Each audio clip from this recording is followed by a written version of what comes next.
Royal LePage our team. New home sales make up quite a large segment of the sales industry in terms of home sales, and a lot of licensed realtors are connected to new home builders in a number of different ways. Some are marketing their spec homes on MLS, some are sitting in their show homes, and a lot of realtors are bringing clients to the show homes and selling new homes.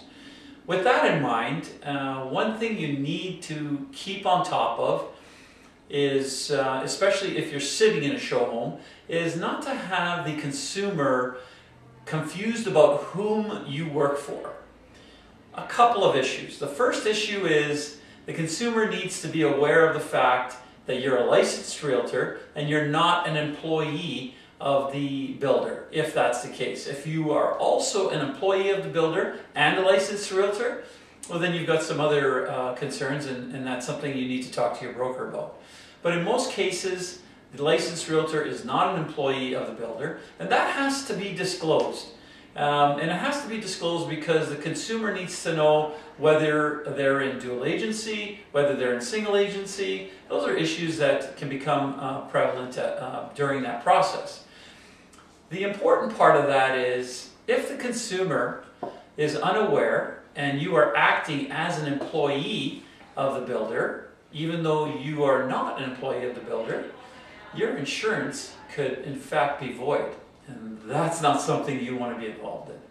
So you got to make that disclosure, very important. The other issue is best business practices as recommended by RECA. And recently RECA has mentioned that the best business practice when representing both the buyer and the seller who is a builder is to put the builder, the professional, in customer status.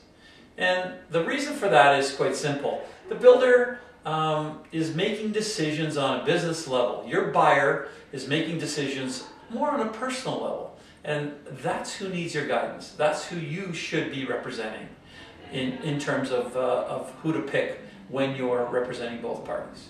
Once again, make our team your team.